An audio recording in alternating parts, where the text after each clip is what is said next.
sure he was. Yep.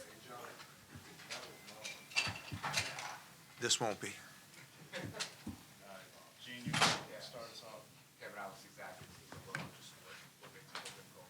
How do you think you guys fared against him? We fared just like everyone else has this year. Not well. He's much more improved. I think his conditioning has improved from last year. He's going over both shoulders a little bit better. And he's a willing passer. So you put that body, that skill, those hands, and 4 guys that can shoot around him, he's tough to guard. Where's that balance, to double him, then maybe these guys open up? Well, we tried to double him, and then he kicked it out, and then they made a 3. And then we didn't try to double him, and he made a bucket. So it was kind of tough. Kevin, when you look at the offensive struggles, particularly the 19 points in the first half, how much of that was what you guys were doing versus what Purdue was? There's a little bit of both. I thought J.Y. got off to a little bit of a slow start.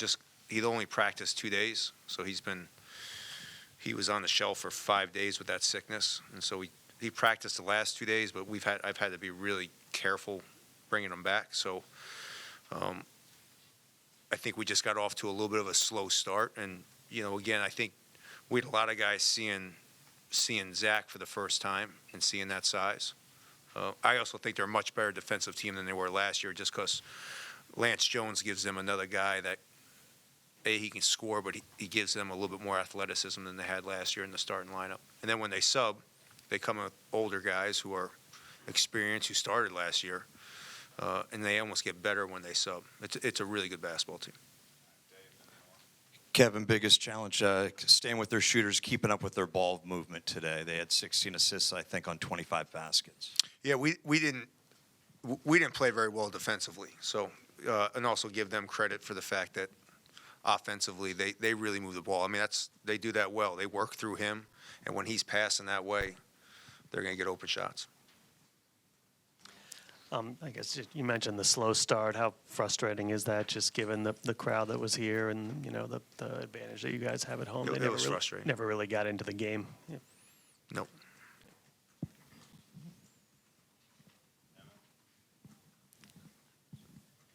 Coach, Jameer now with back-to-back kind of spectacular games. What are kind of your thoughts on his performance, and was it a little bit discouraging that he had such a good performance, you guys still lost?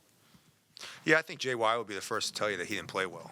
So, I mean, his numbers were good, and he gave us everything like he always does. But I just think, you got to look past his scoring. He's been so much better. He was just a little bit out of it tonight, and I think for good reason. I'm happy with the fact that he fought through it, and he kind of got his legs back in the second half. So to me, that was the most encouraging thing. That's why I kept him out there so long. Coach, Julian went scoreless tonight in the last game against a couple bigger opponents. He had 1 point against UCLA. Just how have you seen him challenged in the last couple of games? Yeah, I mean that's pretty much our biggest issue. We've struggled. He's kind of struggled at times. He struggled at Indiana a little bit in the first half, and he struggled obviously tonight. I think we got to do a better job of trying to help him get some easy buckets at time to kind of loosen him up. But they did a really good job. They knew we were going to try to go into him. They loaded up the paint. They made it really hard for him to get deep post touches. But Julian's got to realize that he's number one on the scouting report, and he's got to bring it a little bit more than he has the last couple games. Coach Matt Stricknoy from Herb FM Sports Radio, and just talk about your halftime adjustments. You were trailing by 13 at the half, but then Purdue only outscored you by 1 point in the second half.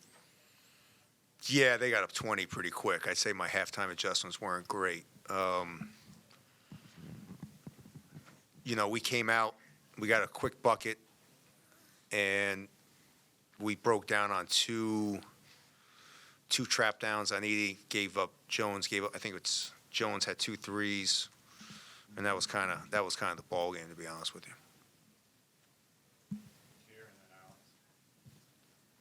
Coach, this is Herbert Seward from MTC Media. Early in the game, you guys had some issues hitting the outside shot. from three. That's been kind of a recurring theme for this team this year. Is there anything that can be done to get easier looks for your players? I know Jamie Kaiser and some of these guys can really shoot the rock or have a reputation to be able to shoot. Well, we missed 7 wide open threes in the first half. So I don't know how much more we can do when you get a wide open shot. I'll try to put a new play in to get a wide open shot. Maybe that will help.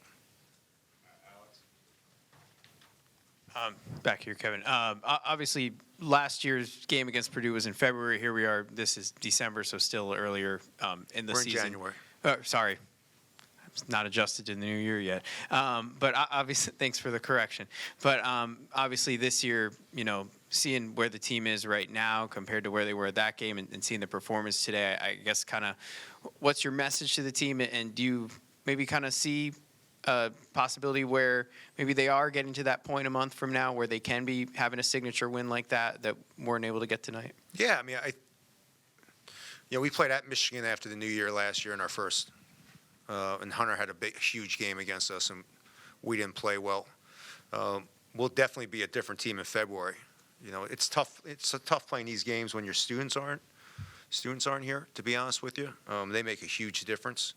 But I do think these kind of games are good for us in the fact that I think some of these guys will kind of can see where we're at. That's kind of what the Michigan game did to us last year. It kind of gave us a real chance to kind of say, all right, we won eight in a row and things are going well, but now all of a sudden you go up against a team like this who's playing really well, who's by far the best team in the country. It's not even close. If you look at their schedule, you look at who they've played, where they've played, it's the best team in the country. But for them to come in here and do this to us on our home court, that should be a little bit of an eye-opener for everybody. Thanks, everybody.